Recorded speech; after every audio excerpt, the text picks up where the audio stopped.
Hello po sa inyo. Ako po si Sally ng Iloilo. Nakikitira po ako noon sa mga tiyahin ko sa Muntinlupa. Para hindi masayang ang araw ko habang naghihintay ng visa pa Canada, naisipan kong pumasok pansamantala bilang janitress sa public school na malapit doon. Teacher kasi doon ang tiyahin ko at sinabi nga niya na kailangan nila ng isa pa.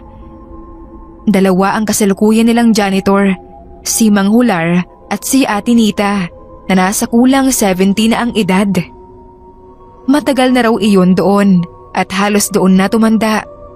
Pero sa kabila ng edad ay hindi mo kababakasan ng pagod. Masigla at maliksi pa siyang kumilos, kaya hinahayaan lang siya doon na magtrabaho. Pero dahil nga sa nag-expand ng mga building, ay kinailangan nilang magdagdag pa ng mga tagalinis. Kaya nang mabanggit sa akin ng tiyahin ko, ay nag-volunteer kaagad ako. Samantala, taliwas kay Mang Hular na medyo tahimik at may pagkaseryoso.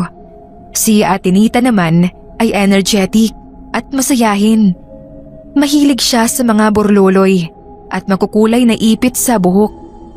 Palagi siyang nakangiti at nakabati sa kahit kanino.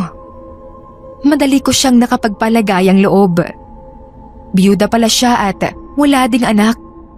Kaya nagsosolo lang sa buhay. Pero hindi raw siya malungkot dahil marami siyang kaibigang duwende.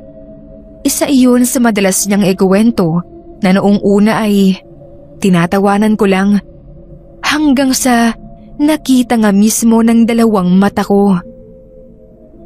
Noong una, nagtataka lang ako kasi napakabilis niyang natatapos sa mga gawain.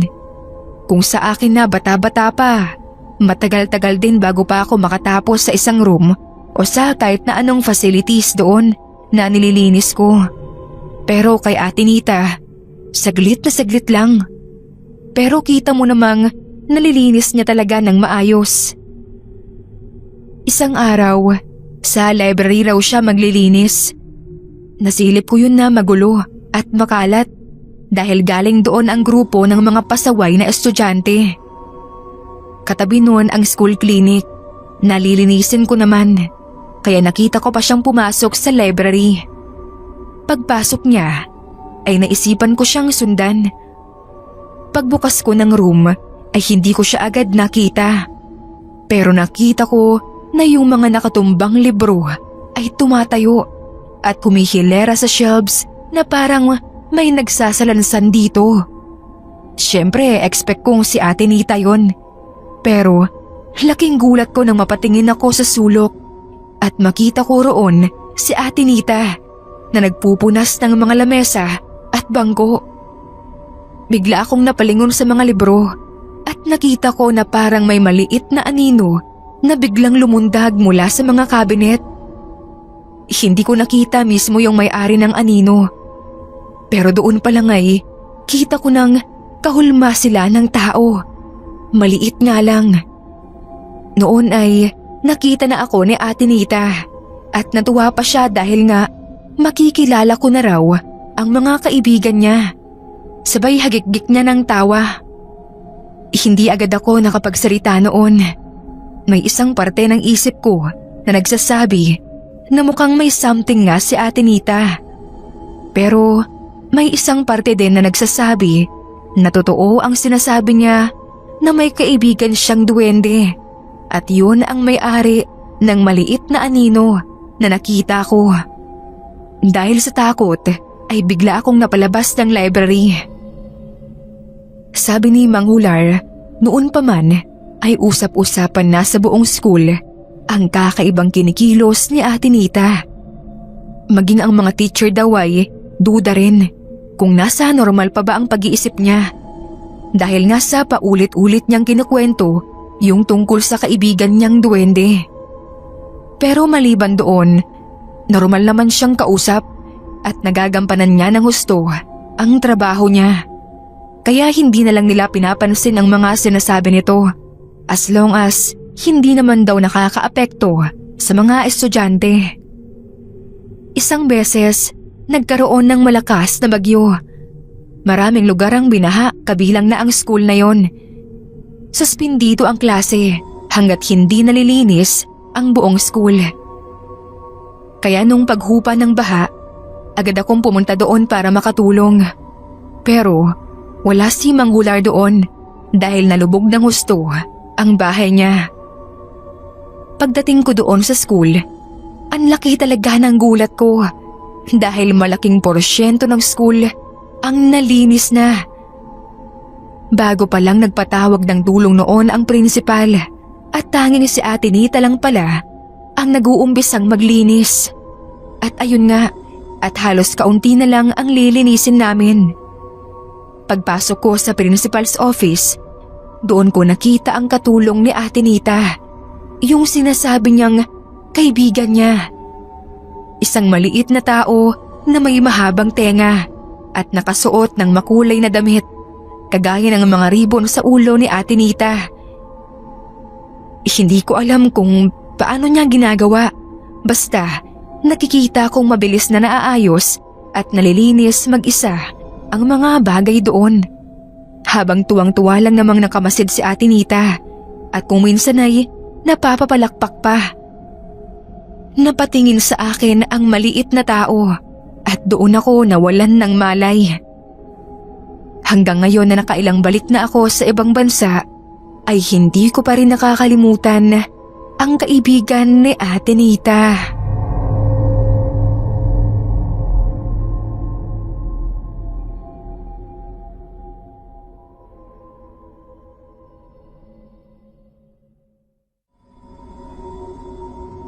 Hello everyone! Ako po si Johan. Gusto ko lang pong i-share itong experience ko na to na nangyari 3 years ago. Graduating ako noon ng senior high sa isang school na hindi pa katagalang na itatayo. 4 years pa lang siyang nag-ooperate nung mapasok ako ng grade 11 doon. Kaya bago pa talaga yung building na yon. Maayos pa ang mga pintura. Tapos, napalilibutan siya ng residential area at highway naman sa harap. Kaya hindi mo talaga iisipin na may mga paranormal activities din na nangyayari doon. Nasanay kasi tayo sa mga old at haunted buildings lang ang may mga entities.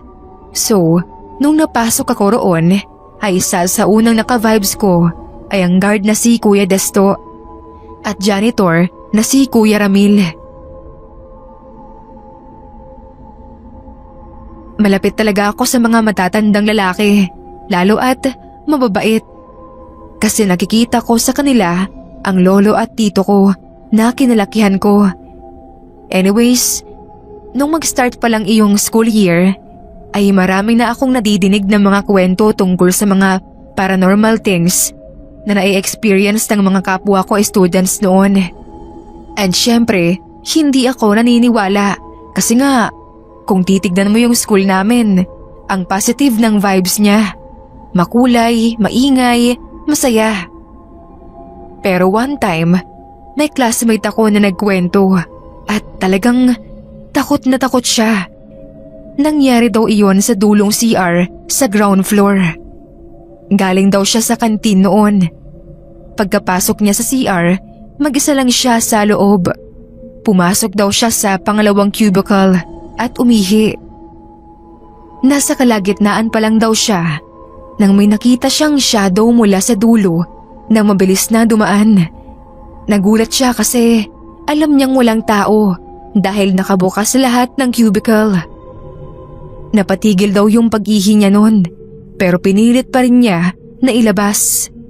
After nun, palabas na siya ng cubicle nang makarinig siya ng mabilis na yabag papasok sa loob na parang nagtatakbuhan. Wala siyang narinig na boses pero narinig niyang nagbukasan yung mga gripo. In-expect daw niya na may mga tao pero pagbukas niya ng pinto ng cubicle, walang kahit na isang tao roon. Pero nakabukas nga ang lahat ng gripo. Napasilip daw siya agad sa labas ng pinto ng CR pero wala ring katao-tao. Dead end na yung CR so walang ibang lalabasan ang manggagaling doon, kundi yung hallway papunta ng kantin, ng sumunod na room at doon sa palabas ng building. Pero malayo-layo pa iyon at imposibleng makatakbo ng ganoon kabilis at mawala sa paningin niya kung sino man yung mga yun na nanggaling sa CR, kasi ramdam pa raw niya yung mga yabag nang bigla niyang buksan yung pinto. Sa takot niya, nagtatakbo siya palabas at doon na nga siya nag-iiyak sa classroom namin habang nagkukwento. Nang mag-cleaner ako kinabukasan at nagtapon ako ng basura, naikwento ko yon kay Kuya Ramil, yung janitor namin. Tanong ko sa kanya, totoo nga talaga kaya iyon? Sabi niya, bakit daw hindi ako naniniwala? Sabi ko, wala lang. Kasi kako, hindi naman ako yung naka-experience. Hindi naman siguro nagsisinungaling yung classmate ko. Pero paano ka ako kung guni-guni lang niya iyon? Tumahimik si Kuya Ramil. Tapos maya-maya ay sabi niya, huwag daw akong mag-alala kasi mapapatunayan ko rin kung totoo nga iyong mga kwentong iyon. Sasagot pa sana ako kung paano niya nasabi. Pero pagtingin ko, bigla siyang nawala. Tapos, nung palabas na ako ng gate, nagulat ako nang makasalubong ko siya kasama yung isang head sa kantin. Kabababa lang nila ng service at may dala siyang mga kahon. Narinig ko pang binati sila ng guard at sinabing natagalan sila sa pamimili. Bigla akong natahimik at nanlamig. Kung kasama pala siyang namili ng para sa kantin, sino pala yung kausap ko bago ako lumabas? Hindi ako nakatulog kakaisip doon, pero pumasok pa rin ako ng maaga kinabukasan. Yung janitor at guard pa lang ang tao sa school ng ganoong oras, pero hindi ko sila nakita. Ewan ko ba, pero siguro feeling strong lang talaga ako ng mga time na yun at may gusto talaga akong patunayan dahil ako palang mag-isa sa room. Naboard din ako kaya nagpalakad-lakad ako at sumilip pa sa bintana. Medyo madilim pa noon at jealousy yung bintana kaya kita ko yung reflection. Pero bigla akong napaatras nang hindi yung reflection ko ang makita ko, kundi si Kuya Ramil. Nasa loob siya ng classroom namin, nasa likuran ko at masama ang tingin sa akin. Biglang harap ako pero nang hilakbot ako nang makita kong wala siyang ulo at tumutulo ang dugo niya sa leeg. Nagsigaw ako palabas ng room at nadapa pa. May lumapit sa akin at itinayo ako. Pagtingin ko, si Kuya Ramil uli, pero normal, may ulo na. Paglingon ko sa room, natanaw ko pa rin yung pugot ulong janitor namin. Doon na ako nahimatay. Nagkamalay ako sa klinik. Mula noon, takot na akong lumapit at makipag-usap sa janitor namin kasi hindi ko na alam kung totoong tao ba siya o kabilang sa mga entities sa school na yon.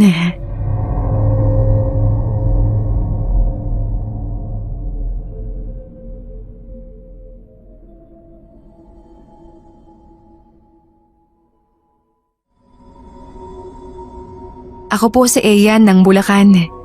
2016, nang magtrabaho ako sa isang maliit na mall sa Valenzuela.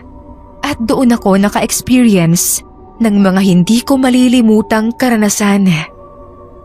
Hindi naman ako yung tipo ng tao na madaling matakot. Katunayan, mahilig ako sa mga nakakatakot na babasahin at palabas na tipong kaya kong gawin yun ng mag-isa sa gabi. Pero iba pala pag aktwal mong maranasan.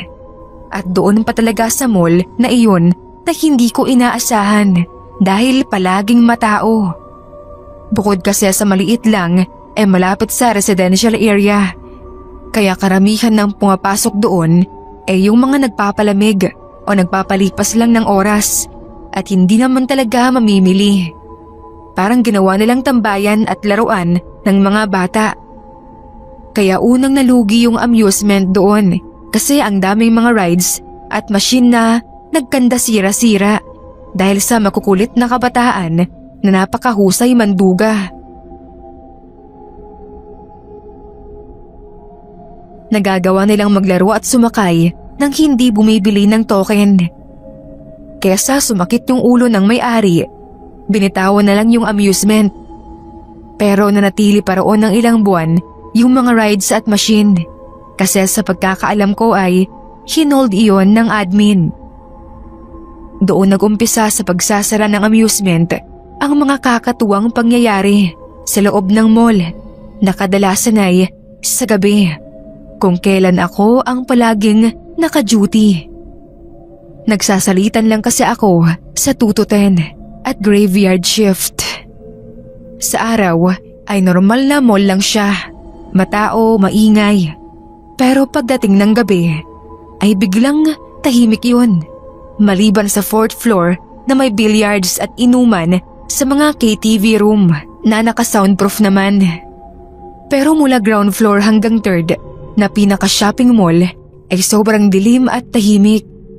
Ganoon din naman ang 5th floor na mga opisina naman ang umuokupa. Noong unang gabing maramdaman ko sila, hanggang 10 lang ako noon.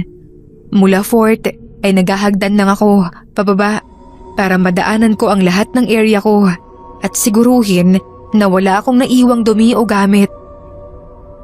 Naka-flashlight na lang ako noon dahil nga patay na ang lahat ng ilaw. Pagtapat ko sa amusement, bigla akong natigilan. May naririnig kasi akong boses ng mga bata na nagtatawanan. Pinakinggan kong mabuti kung doon nga nanggagaling at tiyak ko na doon nga talaga. Pero imposible yun. Ilang araw na iyong sarado. Kung may nasaraduhan man doong bata ay dapat iiyak yun at maririnig ko. Saka ilang araw na nga, diba? Imposible namang walang makadiskubre na may naiwang bata roon. Nakaramdam man ng takot, binaliwala ko lang. Guni-guni ko lang yun, sabi ko sa sarili ko. Nasanay lang siguro yung tenga ko na may mga nagtatawa ng bata roon. Isang gabi, graveyard shift ako. Kakatapos ko lang maglinis sa ground at parking dahil yun yung area ko noon. Pero imbes na kumain ay nag-decide ako na umidlip sa quarters namin na nasa ilalim ng escalator ng ground floor.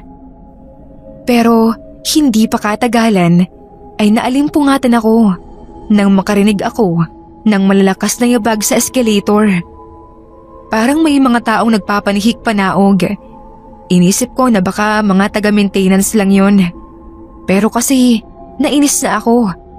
Alam naman nilang nasa ilalim ang quarters namin. Bakit kailangang magtakbuhan?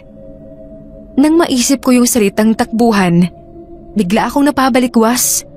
Baka kako may nangyayari na kaya nagtatakbuhan. Agad akong lumabas at tumingala sa mezzanine.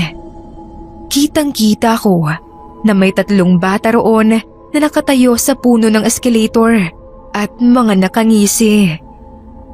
Gulat na gulat ako, lalo nang makita ko ang oras. 2:00 na ng madaling araw. Paanong nagkaroon ng bata roon ng ganoong oras? Pagtingin ko sa guard na nasa entrance, nakita kong natutulog na yun.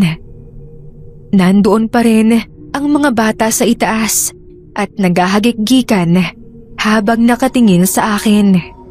Sinigawan ko sila at pinapababa pero nakatingin lang sila at sige sa pagtawa. Nang humakbang ako paakyat ay nagsipulasan sila. Hinabol ko sila pero pagdating ko sa mezzanine, sinalubong ako ng sobrang dilim. Wala akong maaninag kaya sinanay ko muna ang mata ko. Tapos nakita ko silang nakatayo sa tapat ng elevator at nagbubungis-ngisan pa rin. Bago ko pa sila naabutan ay nakapasok na sila at nagsara na yun. Kaya tinakbo ko ang hagdan para abangan sila sa 3rd floor dahil iyon ang nakalagay. Pero hindi na iyon bumukas at walang katao-tao roon. Nagulat pa yung taga-maintenance na bumababa ng hagdan mula sa 4th floor nang makita akong nakatayo sa tapat ng elevator. Hindi raw gumagana yung elevator at kinabukasan pa lang daw gagawin. Nangalisag ang balahibo ko sa takot. Kitang-kita kong pumasok doon yung 3 bata. Paano bumukas at sumara iyon kung sira? Pinatunayan niyang sira talaga iyon.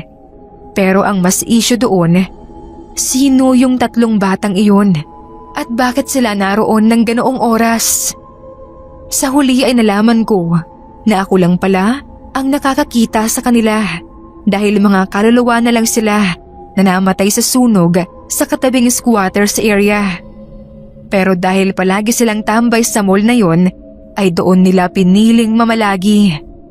Siguro yung masaya nilang buhay doon ang gusto nilang balikan.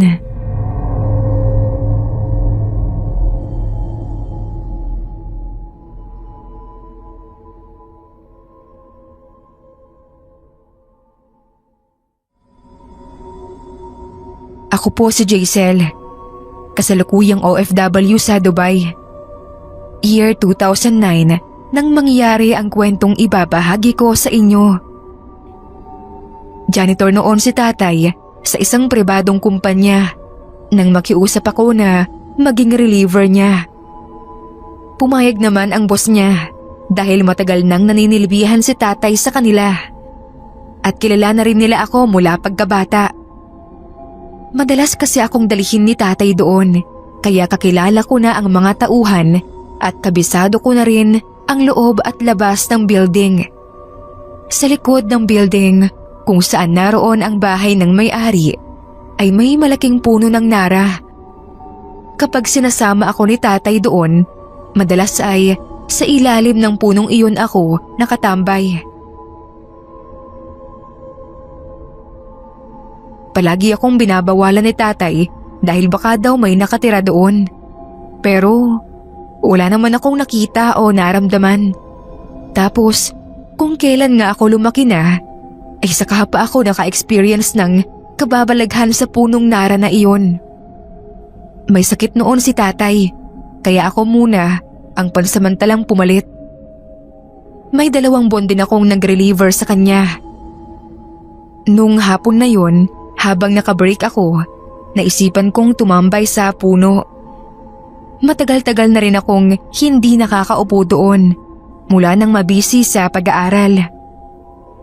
Habang nakaupo ako at nagsa-cellphone, nakaramdam ako na parang may nagmamasid sa akin. Nagpalinga-linga ako. Wala namang tao sa paligid. Maya-maya ay nakaamoy naman ako ng usok ng sigarilyo. Pero hindi ko sigurado kung sigarilyo nga ba. Basta usok iyon na nakakasulasok, parang asupre. Napatakip tuloy ako ng ilong. Dahil hindi ko matiis ang amoy, papasok na lang sana ako nang bigla namang maglaglagan ang napakaraming dahon mula sa itaas ng puno. Kaya napatingala ako doon. Nakita ko sa may sanga ang isang malaking bultong itim. Parang bulto ng tao pero napakalaki. Napasigaw ako sabay takbo, papasok sa loob ng building. Sinabi ko sa mga tao roon ang nakita ko sa puno. May naniwala, meron namang hindi. May nagbiro pa nga na kapre daw iyon at kaya ngayon lang nagpakita sa akin kahit matagal na akong tumatambay doon dahil dalaga na ako at pwede nang ligawan.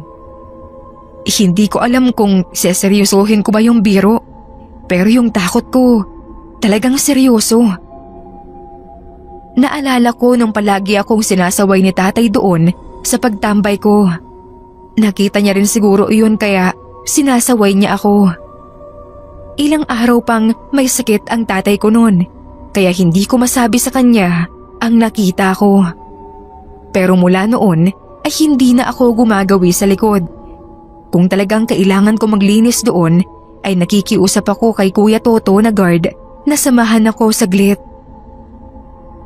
Akala ko dahil hindi na ako gumagawi doon ay hindi ko na ma-encounter yung sinasabi nilang kapre. Pero isang araw ay may nakita akong bulaklak sa may lamesa ko. Sigurado akong hindi isa sa mga kasama ko ang naglagay nun. Walang mangangahas magbiro ng ganun sa akin dahil malaki ang respeto nila sa tatay ko. 3 beses iyong nangyari na may nakikita akong bulaklak at lahat iyon tinatapon ko kaagad sa basurahan. Hanggang isang hapon, pauwi na ako. Ang daan ko noon kung sasakay ako ng tricycle ay sa kalsada sa gilid ng building. Madadaanan ko doon ang puno ng nara na kahit mataas ang pader ay nakalabas pa rin ang halos kalahati ng puno dahil sa sobrang laki nito. Wala sa isip ko noon yung lumiligalig sa aking kapre. Basta ang gusto ko lang ay makauwi ka agad dahil may pasok pa ako kinabukasan. Marami pa akong tatapusin. Ilang hakbang na lang at nasa tapat na ako ng puno nang bigla na lang may lumitaw na isang malaking lalaki na napakaitim. Hindi ko alam kung saan galing basta pagharap ko, nandoon na siya. Kahit wala siyang ginagawa at nakatingin lang sa akin, itsura pa lang niya ay talagang matatakot ka na.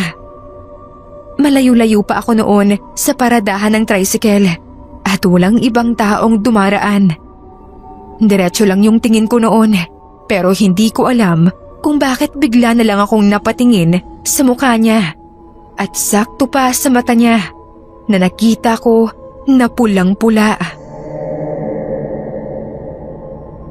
Nanayo ang balahibo ko tapos bigla na lang akong hindi makagalaw.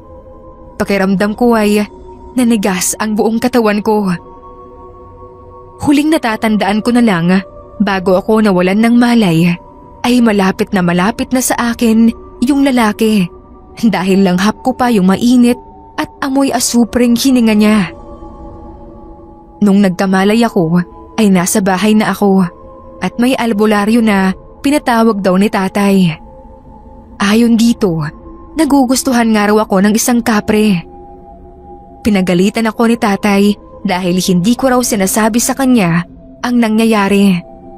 Mabuti na lang daw at may nakakita sa aking driver. Kung hindi, ay baka natangay na ako ng kapreng iyon na noong maliit pa nga raw ako ay nakita na niya. Kaya pala pinapaiwas niya ako. Hinihintay lang siguro ako na magdalaga.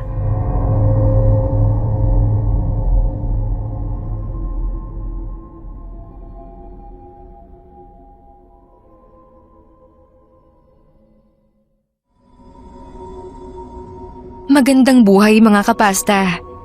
Janice na lang po ang itawag niyo sa akin. Tubong Palawan po ako pero dito na sa Metro Manila lumaki at nagkaisip. Bata pa lang ako ay talagang hilig ko na ang mga kwentong kababalaghan at katatakutan. Pero kahit minsan wala pa akong na-experience na mga ganoon. Yung tatay ko may karanasan siya sa isang aswang. Yun po ang ibabahagi ko sa inyo. Nung bata pa kami, may kinukwento siya sa amin tungkol sa head ng security ng mall na pinapasukan niya bilang janitor. Matagal na rin yun. Wala na ngayong mall ngayon Tawagin na lang natin siyang Manggido. Matanda siya kay tatay ng ilang taon, pero matikas pa rin. Maamo ang muka at palabati si Manggido, kaya naman nakuha rin niya ang respeto ng lahat. Napatunayan din ni tatay na talagang mabait si Manggido nang minsang hindi nakakain yung kasamahan niya. Dahil walang pera, binigyan daw agad iyon ni Manggido para makakain. Binilhan pa ng bigas at kaunting grocery. Dahil doon, lumaki ang paghanga ni tatay sa kanya. Pero lalo na nung siya pa mismo ang nakaranas ng kabutihan nito.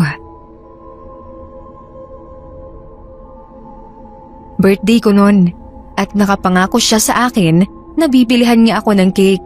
Kaso, na-delay ang sahod nila. Sumubok siyang humiram sa kakilala niyang security guard, kaso wala rin daw pera. Narinig pala iyon ni Mang Guido. Nagulat na lang si tatay nang tawagin siya nito at abutan siya ng pambili ng cake. Regalo na lang daw sa akin. Hindi lang yun, yung na-ospital si nanay, si Mang Guido rin ang bukod tanging nakatulong kay tatay. Kaya ganoon na lang ang respeto at paghanga niya rito. Kaya nung katagalan at may napapansin siyang kakatuwa sa mga ikinikilos ni Mang Guido, ay pilit niya iyong binabaliwala at inalis sa isip niya. Ayaw niyang mag-isip ng di maganda sa tao na puro kabutihan ang pinapakita. Si Mang Guido raw kasi may kakaibang gawi. Palabigay siya ng pagkain sa mga tao, pero siya mismo hindi. Sa tagal nilang magkakasama noon, ni minsan daw ay hindi pa nila siya nakitang kumain. Parang hindi nagugutom. Lagi raw sinasabi nito kung hindi kumain na, busog pa. Pero ni isa sa kanila ay wala pang nakakita kung saan at paano ito nakakakain nang hindi man lang umaalis sa post. Pero minsang napagkwentuhan iyon ay may kasamahan silang nagsabi na nakasabay niya sa graveyard shift si Mang Guido at nung break nito ay lumabas naman daw ito para kumain.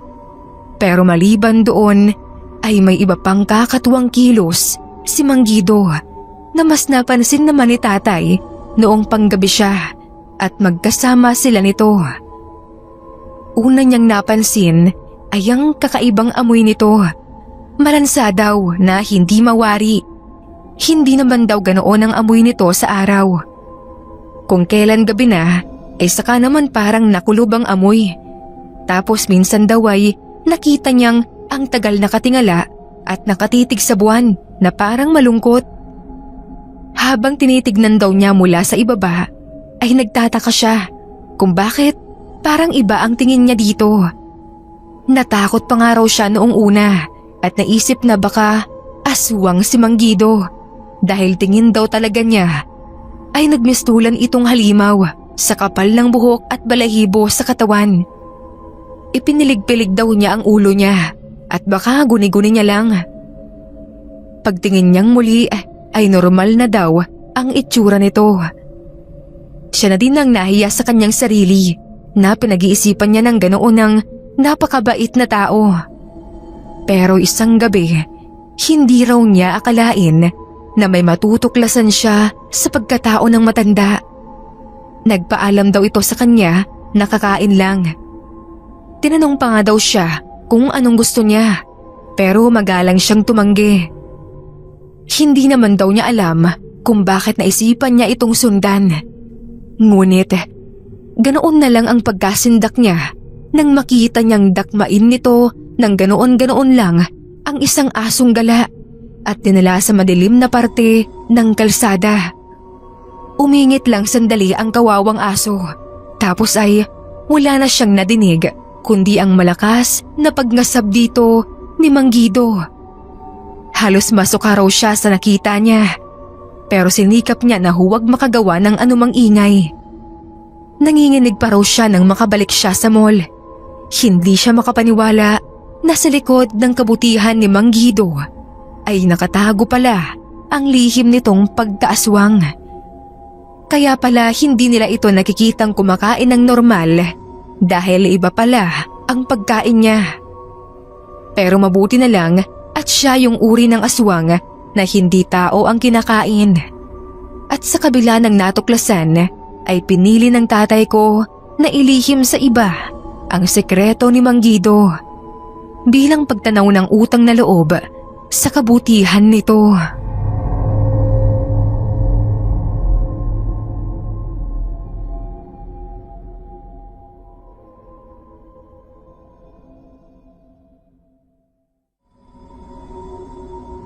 Ako po si Elsa. First time ko lang pong magbabahagi ng kwento ko.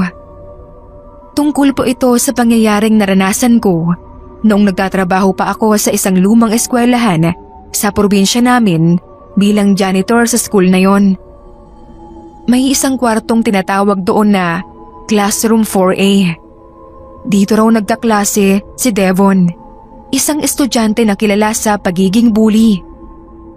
Kwento sa akin ng kasamahan kong janitress doon, mula pa raw noong first year si Devon hanggang sa mag fourth year siya, hindi nagbago yung ugali niya. Mas lalo pa siyang naging masama at nagpatuloy sa pambubuli ng mga estudyante. Kahit nga silang mga matatanda sa kanya ay hindi nakakaligtas sa pambubuli niya. Hindi lang siya mapatulan dahil nga sigang pulis yung lolo niya. Mula siya sa broken family at laki raw sa sigang lolo, kaya siguro ganoon yung naging ugali niya. Hindi siya nakukuha sa kahit na anong pakiusap at disciplinary action, kaya yung ibang nabubuli niya ay napipilitan na lang na lumipat ng ibang school. Maimpluwensya kasi ang pamilya nila, kaya tali ang mga kamay ng eskwelahan. Kaya ang tanging dasal ng mga bata roon, kundi makatagpo ng katapat, mawala na lang sana sa school na yun si Devon. Pero parehong binigay ang dasal nila. Dahil isang araw, isang transferee ang nakatapat ni Devon na hindi niya akalaing aalma sa kanya. At hindi lang basta puputol ng sungay niya, kundi tuluyang magpapatahimik sa kanya. Napatay siya sa pamamagitan ng saksak ng transferee na iyon. Sa loob mismo pa iyon ng classroom nila at sa harap ng guro at mga estudyante. Imbes na malungkot ay nakaramdam pa ng relief ang mga guro at estudyante sa school. Dahil sa pagkawala ni Devon sa wakas ay matatahimik na sila. Pero hindi naman tahimik ang dinatnan ko noon dahil patuloy pa rin silang ginugulo ng kaluluwa ni Devon. Dahil mula daw nang mamatay siya ay nagsimula na ang mga kababalaghan doon sa classroom nila. Iyon ngang 4A. Mismong mga guro at estudyante na nagkaklase doon ang nagpapatunay na may mga kakatuwang pangyayari nga doon na hindi nila maipaliwanag at nagbibigay sa kanila ng takot.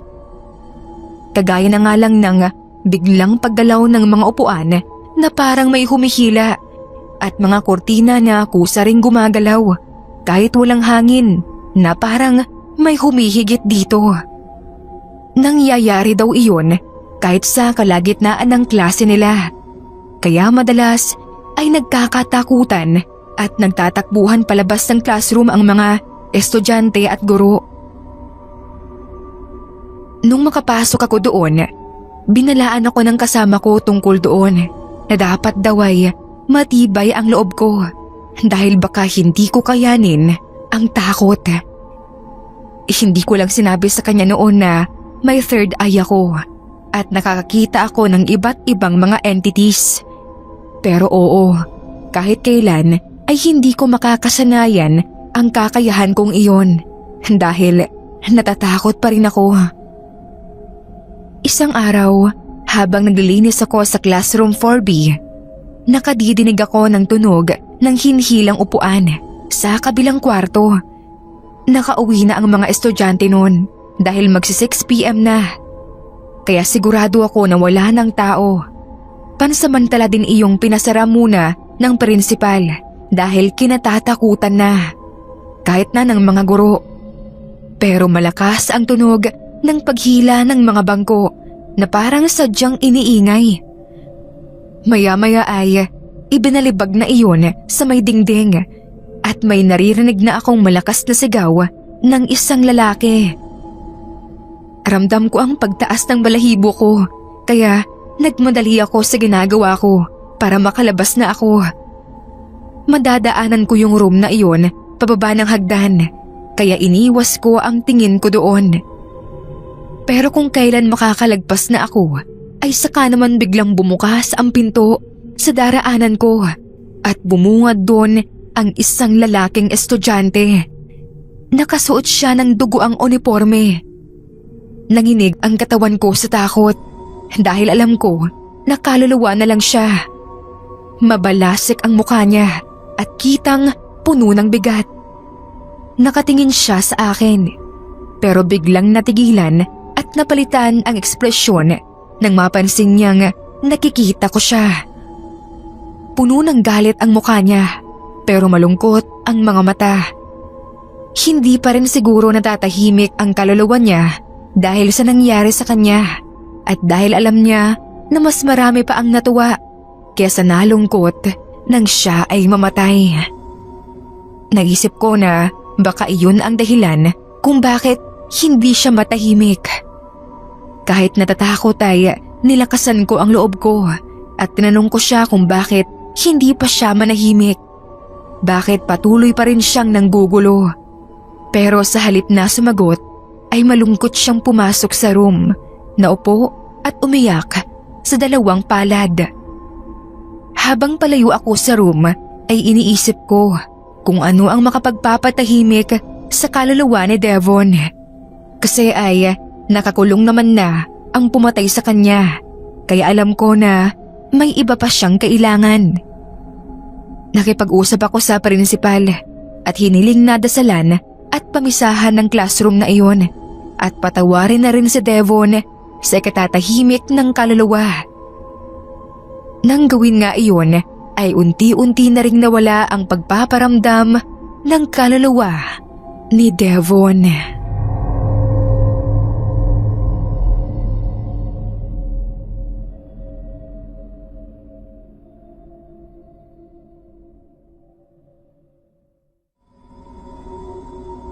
Tuwing gabi ay nakaugalian na namin ni Mommy na magkwentuhan. Minsan sa kung ano ang nangyari sa araw namin, chismis at mga crush, ganon. At minsan naman ay nagkukwento siya tungkol sa mga karanasan niya noong dalaga pa siya sa kanilang probinsya. Ang saya lang din makinig sa kanya kasi ang galing niyang magkwento ng mga katatakutan. Siguro dahil na rin sa fan daw siya nito. At syempre, expose rin siya sa mga ganoong klaseng kwento sa probinsya nila. Isa nga sa naging kwento niya sa akin ay noong dalaga pa siya at siya ang inutusan na magbantay sa buntis niyang pinsan. Noong una ay ayaw talaga niyang gawin iyon kasi nga tinatamad daw siya. Pero wala siyang naging choice kasi nga wala talagang magbabantay sa pinsan niyang iyon. Isa pa, sinuhulan siya noon ng mga paborito niyang pagkain. Kaya wala na siyang nagawa kundi ang tanggapin na lang ang utos sa kanya. Ang isa pang dahilan kung bakit ayaw niyang magbantay ay dahil kung saan may buntis, naroon naman ang tiktik. Hindi nga siya nagkamali sa hinala niyang iyon. Gabi yon at silang dalawa lang daw ang nasa bahay na yon. Wala namang silang dapat ipag-alala dahil protektado ng kung ano-anong mga anting-anting at pampataboy ng aswang ang bahay. Pero syempre, posible pa ring makita mo raw ang nilalang na iyon. Habang kumakain daw si Mami, ay bigla na lang siyang tinapik ng pinsan niya at sinabing magdasal daw sila. Agad namang nagtaka noon ang mami ko kasi nakapagdasal na raw sila kanina. Pero muli na naman siyang inaaya ng pinsan niya. Dahil kakasimula pa lang noon ni Mami kumain, ay natagalan daw ito bago niya tuluyang maubos ang kinakain. Habang ginagawa niya iyon, ay ang pinsan naman daw niya ay nakatingin lang ito ng malayo sa bintana na gawa sa salamin habang hawak-hawak ang bilugan nitong tiyan. Nagulat na lang daw noon ang mami ko nang may biglang tumili ng malakas sa labas ng kanilang bahay. Nabitawan nga rin daw noon ni Mami ang kubyertos dahil sa gulat. Nang mangyari iyon, hindi na naayos ni Mami ang pinagkainan niya at agad siyang hinila ng kanyang pinsan sa altar. Pero bago pa man sila makapasok sa kwarto kung nasaan ang altar, ay napatingin si Mami sa bintana kung saan nakatingin rin ang kanyang pinsan kani-kanina lang. Doon ay nakita niya ang isang figura na parang isang kalansay. Nakadapo ito sa puno, hindi kalayuan sa kanilang bahay. Ang haba ng dila nito at sinusubukang pumasok sa bintana, pero napansin ni Mami na umuusok ito. Nagdasal na lang daw sila ng pinsan niya hanggang sa mag-umaga. Simula daw noon, kahit na anong pilit sa kanya na samahan ang kung sino mang buntis, ay talagang ayaw niya na. Baka kasi sa susunod ay makapasok na ang nilalang na iyon. Sabi niya, yun nga rin siguro ang naging dahilan kung bakit mas pinili niyang makapag-asawa sa Maynila para hindi raw siya magbuntis doon sa kanilang probinsya. Sobra daw nakakatakot at baka kung ano pa ang mangyari sa baby niya.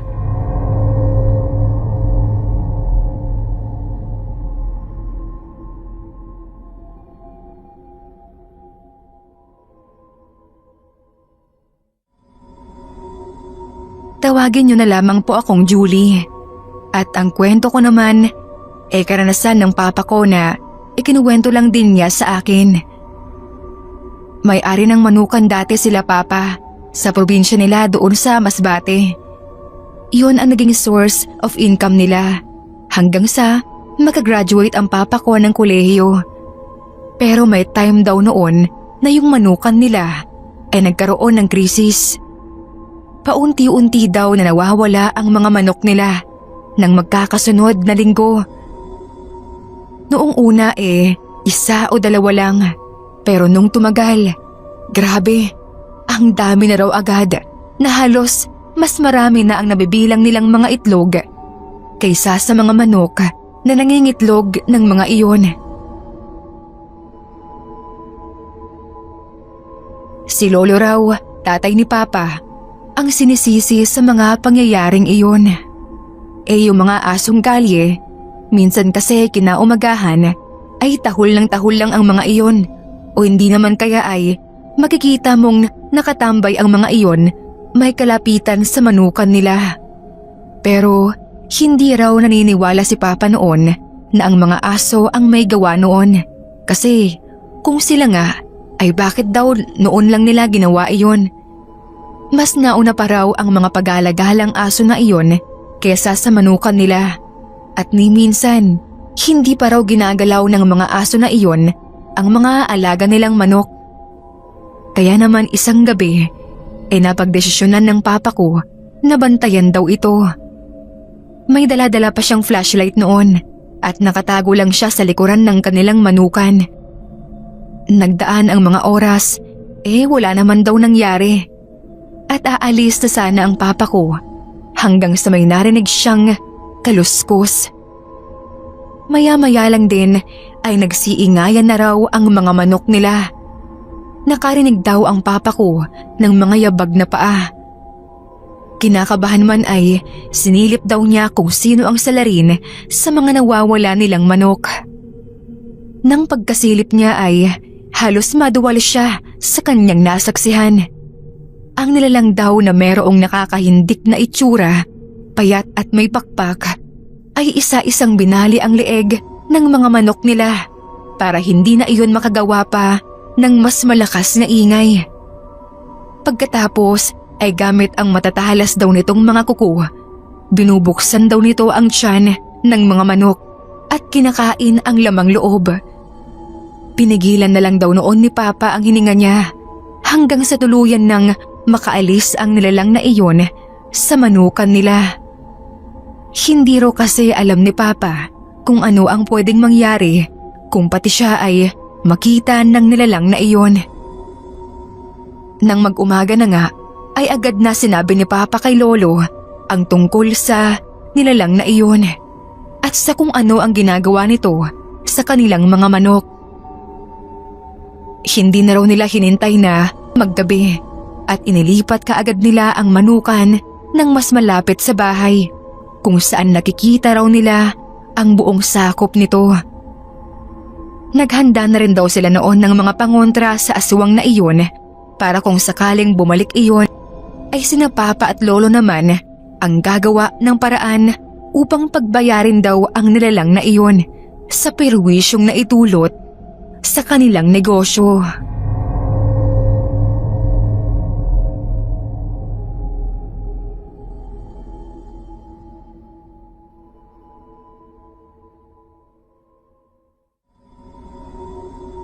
Sa probinsya namin, may isang parte doon ng ilog na kinatatakutan ng mga kababaihan. Lalo na yung mga naglalaba. Iyon ay ang lumang puno ng Balete. Kahit naman ako ay natatakot din na lumapit doon. Hindi dahil sa sinasabi nilang may sumpa raw iyon. Kung hindi, ay talagang natatakot lang ako sa mismong itsura noon. Ang laki kasi talaga. At kapag malapit ka roon na naglalaba, parang may nakatitig sa'yo. Pero nagkaroon ng krisis noon sa ilog namin. Dahil sa magkakasunod na pag-ulan, tumaas ang tubig banda sa pinaglalabhan namin mismo. At nakakatawa lang isipin na ang pwestong hindi ganoon kataas ang tubig ay ang banda sa lumang puno ng Balete. Ang sabi baka raw sinipsip ng Balete ang tubig. Sa laki ba naman noon ay paniwalang paniwala talaga ang karamihan sa amin. Ayun nga, isang hapon napagdesisyonan ko maglaba. Hindi pwedeng hindi dahil tumpok-tumpok na ang labahin namin dahil sa bagyo. At dahil kakasilip lang ulit ni Haring Araw, ay take advantage ko na iyon. Baka kasi mamaya ay may ulan na naman ulit. Habang naglalaba ay naninindig ang balahibo ko. Hindi ko alam kung dahil ba iyon sa kinikilabutan akong naglalaba malapit sa puno ng Balete o dahil pakiramdam ko may nakatingin sa akin. Hindi ko na lang iyon pinansin at nagpatuloy na lang sa pagkuskus. Hanggat walang nangyayaring masama sa akin ay iniisip ko na baka guni-guni ko lamang ang mga nararamdaman ko. Hanggang sa makarinig na nga ako ng mga kaluskos mula sa punong iyon. Noong una, talagang tinibayan ko ang loob ko. Hindi talaga ako lumingon at patuloy lang ako sa pagkuskus. Pero nung tumagal na kasi ay pakiramdam ko palapit na ng palapit sa akin iyong tunog. Kung hindi ko yun lilingunin, ay paano ako makakatakas?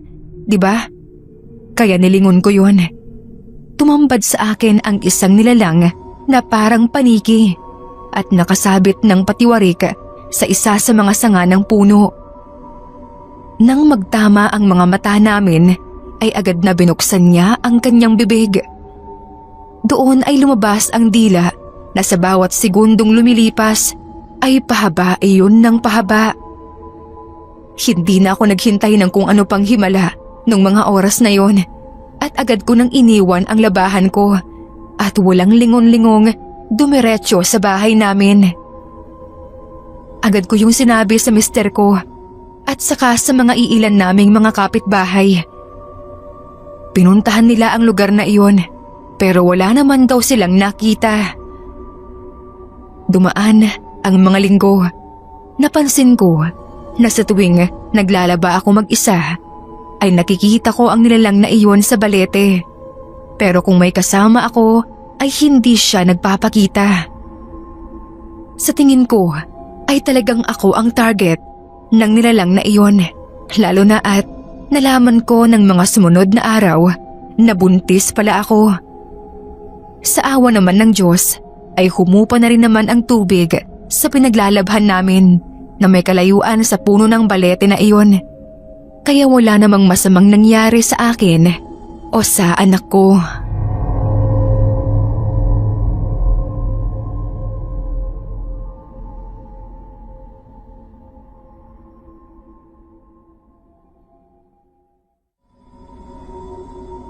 Nangyari ang karanasan kong ito nung umattend ako sa kasal ng pinsan ko sa probinsya namin. Close ko rin kasi talaga ang pinsan kong iyon, kaya isa ako sa mga nag-asikaso sa kasal niya para magmukha talaga itong bongga. Hindi naman iyon yung tipong wedding of the century ang atake. Pero sakto lang para maging memorable iyon sa amin. Lalo na sa kanya. Pero sa ibang way pala, magiging memorable ang kasal niyang iyon. At mula pa sa isang bisitang hindi naman kaano-ano o kakilala man lang. Sinabihan ako ng mga matatanda doon na tumutulong sa pag-aayos ng mga kakailanganin sa kasal na huwag ko raw i-extend ang program at selebrasyon hanggang gabi. Pero ang payo nilang iyon ay hindi namin sinunod. Hindi naman ako ang nagdesisyon noon, kundi ang pinsan ko at ang asawa niya. Payo lang naman daw iyon ng mga matatanda. Pero sa amin pa rin ang huling sabi kung ano ang gusto ng bride at groom na gawin sa program ng kasal nila. Saka may mga kasal rin naman na hanggang gabi ang selebrasyon sa kanilang lugar. Kaya naman nagtaka talaga ang pinsan ko nang sabihin ng mga matatanda na yung sa kanya raw huwag gabihan ang selebrasyon. Nag-push through naman ang kasal at sa kabutihang palad naman ay maayos iyong nairaos sa simbahan. Ang sumunod nga ay ang selebrasyon hanggang sa gabi. Medyo napagod na rin ako ng mga oras na yon kaya napagdesisyonan ko na lumabas na muna at magpahangin. Habang nagpapahangin ay naramdaman ko na medyo lumamig ang ihip ng hangin papunta sa akin. Iisipin ko lang sanang guni-guni iyon pero may nakita akong babae sa hindi kalayuan. Sira-sira ang damit nito at nasa dulo lang siya ng mga taong nagsisiyahan. Alam kong hindi siya invited sa kasal na yon dahil sa kanyang suot na damit at syempre, gulo-gulo rin yung buhok niya. Mukha siyang baliw sa totoo lang. Pero nung ngumiti ito sa akin, naisip ko na mas malala pa pala iyon sa baliw. Lalo na nang ang ngiti niya ay palapad ng palapad. Tapos kitang-kita ko rin ang maliliit niyang ngipin. Pero matutulis ang mga iyon. Kasabay ng paglabas ng mahaba niyang dila mula sa kanyang bibig ay ang pagsigaw ng ibang mga guest. Yung pinsan ko ay nahimatay habang hawak-hawak niya ang kanyang tiyan. Agad namin siyang pinuntahan at dinala sa ospital. It turns out, buntis na pala siya. Nang lumabas ang doktor at nurse sa kwarto, ay may inilabas na inumin ang isa sa mga matandang kasama namin, si Lola Belen. Ang sabi niya, mas mabisa raw na gamot iyon dahil tinangka raw aswangin ang pinsan ko.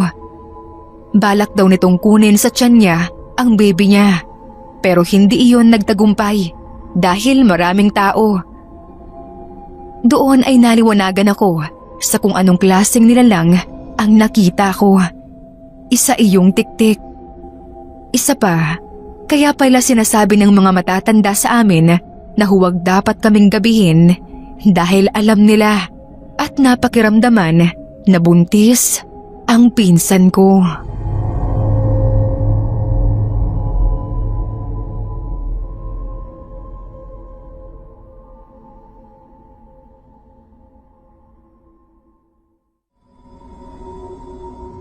Ang storyng isishare ko ay tungkol sa aso kong si Bantay. Si Bantay ay aso pa ng daddy ko kaya pwede niyong isipin na family dog namin siya. Mahal na mahal namin yun si Bantay. Lalo na ako dahil hanggang sa nagkaisip ako, siya palagi ang kalaro ko. Only child lang din kasi ako kaya ang itinuring ko ng kapatid talaga si Bantay na. Dinala namin si Bantay sa probinsya nila Mami at looking back, sana hindi na lang pala. Sinisisi ko rin ang sarili ko noon dahil ako talaga ang nagpumilit na dalhin namin sa probinsya si Bantay. Kasi nga, ang nasa isip ko noon, magiging lonely ang alaga namin. Kahit na may mga yaya naman na may iwan sa bahay at magbabantay sa kanya. Meron kasi kaming family reunion noon sa ancestral house nila Mami sa probinsya At syempre, nakita ko roon at nakalaro ang mga pinsan ko. Eventually, that evening, ay nakalimutan ko nga si Bantay. Nang sumunod na araw, doon ay pumasok na siya sa isip ko at hinanap ko siya pero wala ni isa sa mga pinsan ko o sa mga tiyo o tiya ko ang nakakita kay Bantay. Kahit ang mga kasambahay doon ay hindi rin nakita ang alaga namin. Nagsabi ang lola ko noon na baka pumasok si Bantay sa kakahuyan at hindi na nakalabas. Medyo ulyanin na rin kasi ang lola ko noon at syempre hindi rin niya napigilan ang sinabi niya. Sa edad ko noon, mababaw pa lang ang pangunawa ko. Kaya galit na galit pa ako noon kay lola sa sinabi niya dahil ini-imply niya na patay na ang alaga kong aso o hindi naman kaya ay iniwan na ako nito. Para mapatahan ako noon ay pumunta kami sa kakahuyan. Kasama ko ang mga tito ko at iilan kong mga pinsan at pinagtulungan naming hanapin si Bantay. Iyon nga lang, hanggang sa sumapit ang gabi ay hindi namin ito nakita. Hindi rin ako makatulog ng gabing iyon kahit na sinasabihan ako ni Mommy at Daddy na hahanapin na lang namin ulit bukas si Bantay. Nakatingin lang ako sa kisame noon hanggang sa may marinig akong taluskos sa pintuan namin. Malapit lang din kasi ang kwarto namin sa main door. Ewan ko ba kung anong pumasok sa utak ko noon, pero agad akong lumabas at binuksan ang pinto. Inaasahan ko na si Bantay lang ang may gawa ng kaluskos na iyon, pero iba ang tumambad sa harapan ko. Isang nilalang. Para itong asong ulol. Meron siyang matutulis na mga ngipin, naglalaway, at kapansin-pansin rin ang mahaba nitong dila. Hindi ako nakagalaw sa kinatatayuan ko at kung hindi dumating ang tito ko, baka kung ano na ang nagawa sa akin ng nilalang na iyon. May sinaboy ang tito ko sa nilalang na iyon na dahilan sa kung bakit pagewang-gewang ito at umuusok na umalis sa tapat ng bahay namin. Pinagalitan ako dahil sa ginawa ko. Ang bilin pa naman sa amin ay huwag basta-bastang buksan ang pinto. Pero dahil nga sa inaabangan ko pa rin si Bantay, hindi ko yun naisip. Kung nagtataka kayo kung ano ang nangyari kay Bantay, kinaumagahan din ay nakita siya sa kakahuyan. Wala na siyang buhay.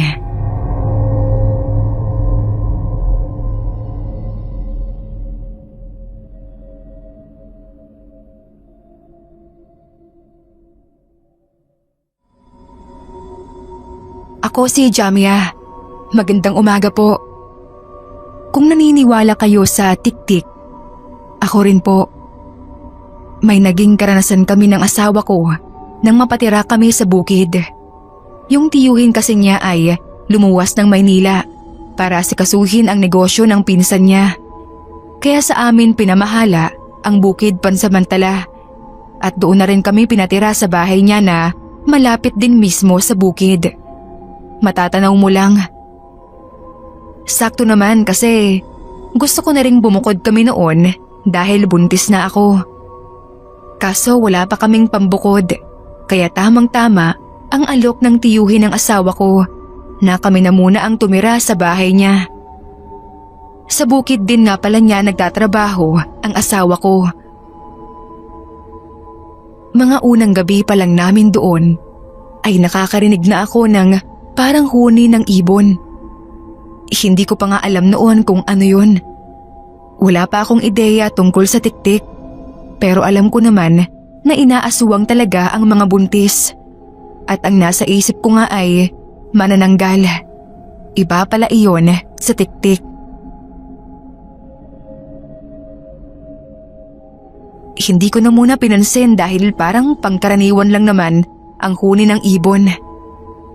Dinig ko ay malapit lang sa bahay. parang sa bubungan lang nga. Yung bubungan naman ay nagyuyong-yungan ng makakapal na dahon ng mga punong nakapalibot din sa bahay. Kaya hindi na ako nagtaka kung bakit ako nakakarinig ng ibon kahit sa gabi. Isang beses naghahapunan kami ay nabanggit ko yun sa asawa ko. Sabi ko, maingay pala ang ibon kahit hating gabi. Pagkasabi ko nun ay nag-alala na siya. Pinagaya niya sa akin ang klase ng huni na naririnig ko. Doon na niya nasabi na baka hindi karaniwang ibon ang naririnig ko, kundi isang tiktik. Uri ng aswang na tumatarget sa mga sanggol sa sinapupunan ng buntis. Kapag daw ang dinig ko sa huni ay malapit, ibig sabihin malayo pa ang tiktik. Pero kumbaga sa tao papunta na. Pero kapag malayo ang dinig ko, ibig sabihin ay naroon na siya. Pinag-ingat ako ng asawa ko dahil tiyak na ako ang pinupuntirian ng tiktik. Dahil ako lang naman ang buntis doon sa baryo namin nung panahon na yon. Nagsabit ang asawa ko ng mga bawang sa kung saan saang panig ng bahay bilang proteksyon. Dahil doon kaya napanatag ako. Pero isang gabi, nagising ako sa init ng pakiramdam. Nagpabiling-biling pa ako ng higa. Baling sa kanan, baling sa kaliwa. Nang bigla ay may nakita akong nakalawit na kulay puti. Kasing nipis lang ng sinulid. Ang tingin ko nga ay agiw ng gagamba, kaya hinawi ko pa. Akala ko talagang agiw lang na nalaglag mula sa bubong. Pero nang hawiin ko ay iba ang hipo ko. Parang matigas na may talim, kaya napatingala ako at napabalikwas ng bangon. Dali-dali kong ginising ang asawa ko. Nawala naman agad yung nahawakan ko na inakala kong agiw. Nang sabihin ko sa kanya ang nakita ko, ay nagmamadali siyang lumabas ng kwarto para kumuha ng itak. Tapos binilinan niya ako na huwag lalabas. Ninervyos ako. Dasal ako ng dasal. Nang makarinig ako ng tila komosyon sa bubungan, tapos sa likod bahay parang may lumagapak, hindi na ako nakatiis. Lumabas na ako ng kwarto. Nagdala na ako ng asin. Pumunta ako sa likod ng bahay habang tinatawag ko ang asawa ko. Natakot ako sa nakita ko. Nilalabanan niya ng itak ang tiktik. Kitang-kita ko po ang itsura ng tiktik. Nakakadiri. Ang hirap na nga lang idetalye. Basta ang nakita ko ay para siyang malaking ibon na may katawan ng tao na wala sa forma. Tapos nakalawit ang mahabang dila at mahahaba rin ang mga daliri ng kamay. Hindi ako makapaniwala na kaya siyang itumba ng asawa ko. Galit na galit ang asawa ko noon. Gigil na gigil siya sa pag-itak sa tiktik dahil sabi niya, buhay namin ng anak ko ang nakataya. Palihim naming dinala ang tiktik sa gubat at doon inilibing. Nang dumating ang tiyuhin niya para bisitahin lang kami, ay kinuwento ng asawa ko ang nangyari. Pero nang balikan nila ang pinagbaunan namin sa tiktik, ay wala na raw doon. Hindi na nila nakita.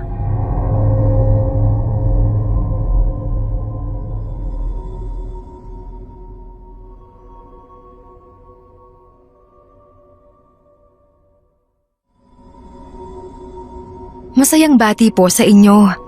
Ako po si Leia.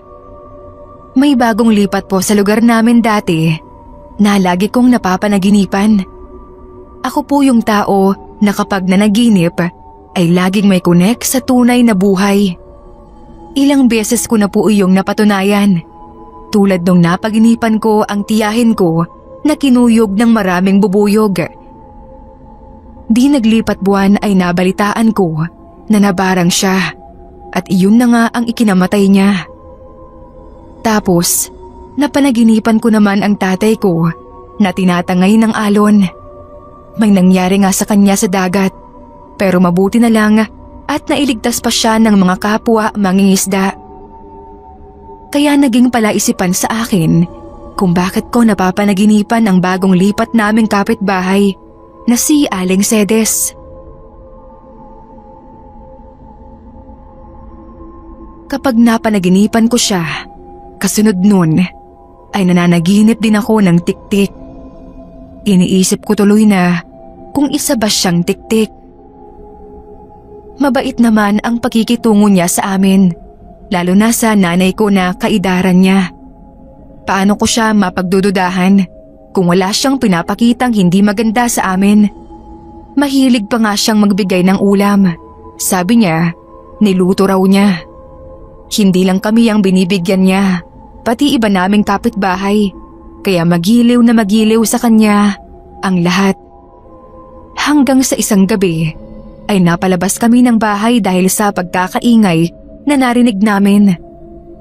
Ang sabi, may nakita raw na tiktik sa bubungan ng isang buntis sa lugar namin. Hinanap agad ng mga mata ko si Aling Sedes kasi naglalaro na naman sa isip ko noon na siya nga ang tiktik. Hindi ko siya makita. Saradong-sarado ang bahay niya. Siya lang yata ang hindi lumabas noon ng bahay para makiusyuso. Dahil sa nangyari ay nagparonda ang kapitan namin. Kinabukasan ay narinig ko na magkausap ang nanay ko at si Aling Sedes. Pinag-uusapan nila ang tungkol sa nakitang tiktik. Ang sabi ni Aling Sedes, hindi siya naniniwala. Baka naman daw malaking ibon lang ang nakita sa bubungan at ipinagpalagay na agad na isa iyong aswang na tiktik. Ipinipilit naman ng nanay ko na totoo dahil hindi raw iyon ang unang pagkakataon na may nabalita tungkol doon. Dati ay may kumalat din na ganoong balita na mismong pinsan ni nanay ang nakakita. Habang nag-uusap sila, ay nakatitig lang ako kay Aling Sedes. Malakas ang kutob ko na meron talagang ibig sabihin ang panaginip ko sa kanya. Hindi pa sumablay ang premonisyon ko sa panaginip. Nang sumunod na gabi, ay inutusan ako ni nanay na magtapon ng basura sa labas. Hindi naman kalayuan sa amin yung malalim na hukay na tapunan. Itatapon ko na lang ang basura ko nang makita ko si Aling Sedes na humahangos. Hawak niya ang balikat niya na sige ang pagpatak ng dugo. Napahinto siya sa paglalakad nang makita niya ako. Nagkatinginan kami. Tapos bigla siyang umiba ng direksyon. Hindi pa uwi sa bahay niya na 2 bahay lang ang pagitan sa amin. Dali-dali ko nang itinapon ang basura namin at tatakbo na sana ako pa uwi. Nang mamataan ko naman ang mga nagroronda na paparating. Mukhang may hinahabol sila. Tinanong nila ako kung may nakita raw ba akong tumatakbong duguan. Iyon daw kasi ang tiktik. Tinamaan nila pero nakatakas.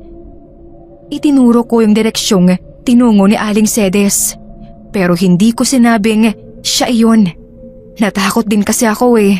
Baka balikan niya ako kapag isinumbong ko siya. Hindi nila nahuli si Aling Sedes. At nakapagtataka dahil kinabukasan din ay maayos na ang balikat niya.